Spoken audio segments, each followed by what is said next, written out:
Hi everyone, this is AJ and welcome back to the channel. Welcome to another film review. Yep, I'm knocking these reviews out lately, aren't I? Anyway, today I'm going to be taking a look at the new high-octane action-adventure car chase thrill ride movie from Michael Bay, Ambulance.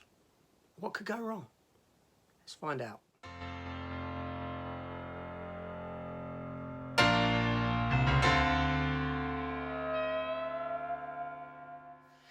Okay, yeah, so Ambulance. This film here, I had the opportunity to watch it. I thought, okay, I'll stick it on, I'll watch it.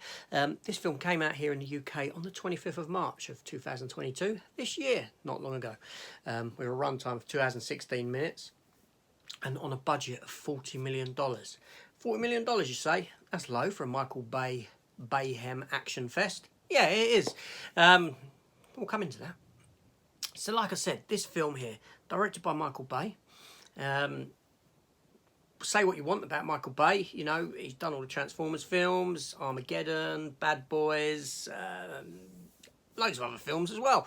Whether you like him or hate him, he's good for cinema. He loves explosions, he loves fancy camera shots, he loves the waving American flag and all this sort of stuff. And does this film have it in? We'll find out.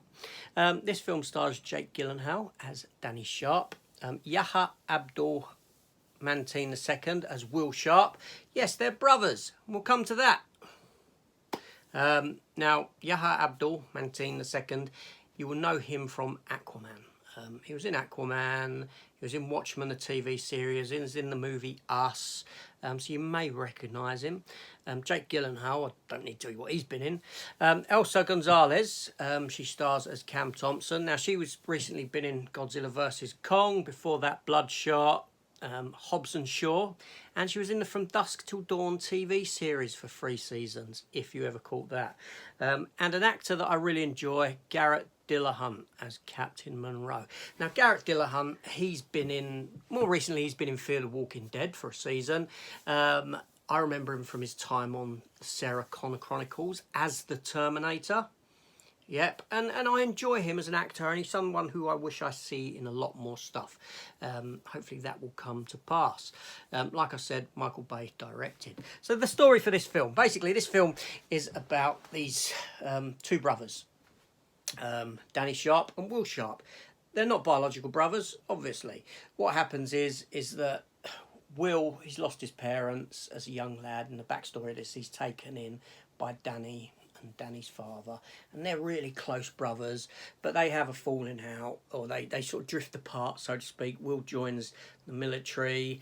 He doesn't want the life that Danny's growing up into, which is a life of crime, a life of bank robbery and all this sort of thing, but Danny goes the family route. This is all in the backstory. This isn't seen, but you do see flashbacks of them as children. This all comes to pass as the film progresses.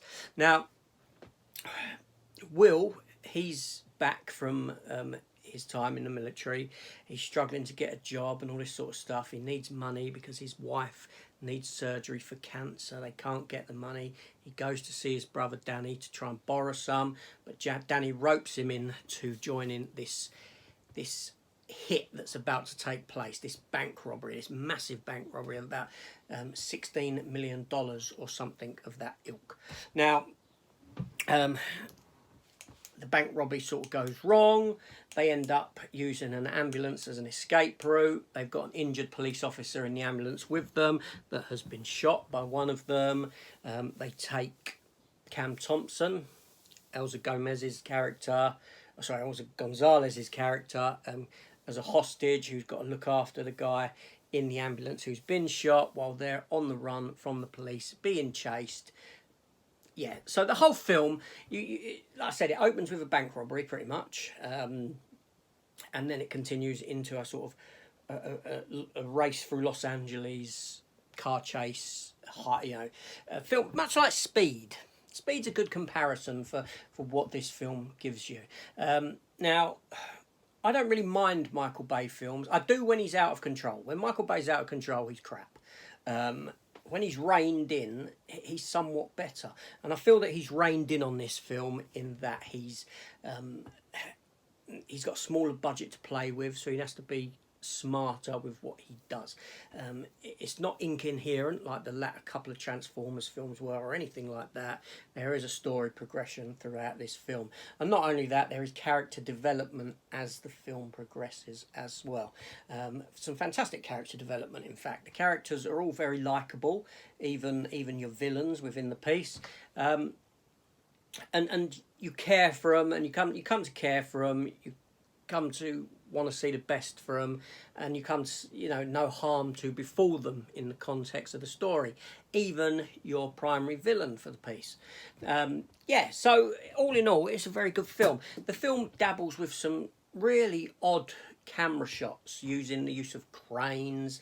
And these camera shots come down, they twist around from tops of buildings and follow the vehicles.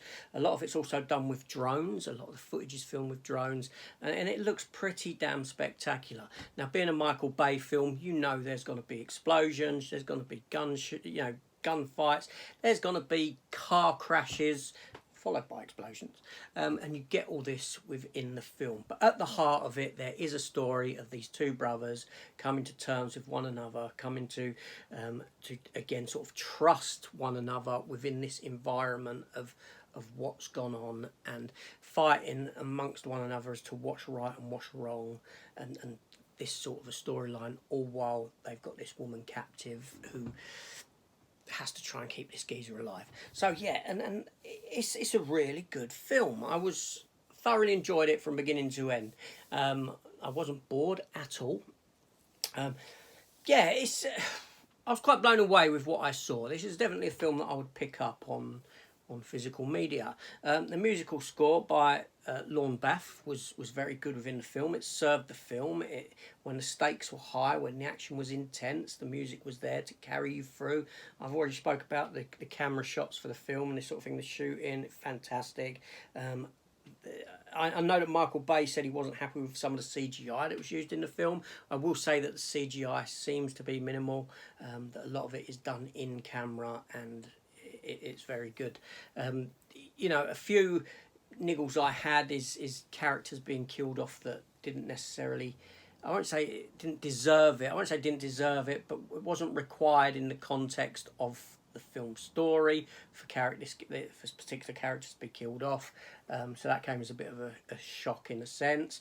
But yeah, now this film is a remake. I'd be remiss without mentioning this. It is a remake of a 2005 Danish film of the same name. I'm unaware of that film. I've not seen the film or anything of that ilk, but I have to mention that, obviously. Another interesting fact is, as the film is so fast-paced and on the move, so are the end credits. The end credits for this film only last for about 2 minutes. They rush through, and it's probably the shortest end credits in movie cinema history. But there we go. But an enjoyable film, a fun film, not overly silly, over the top silly like Michael Bay usually gets, not particularly violent. There are some deaths and shootings and this sort of a thing, and there is one scene where a couple of people got their hands inside the body of someone else trying to perform surgery at high speed.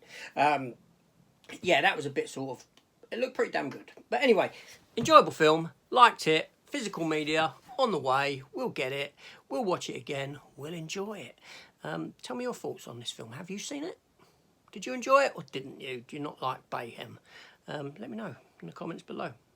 Subscribe. Notification bell. You know what to do. Anyway, I'll see you all later. Take care all and goodbye.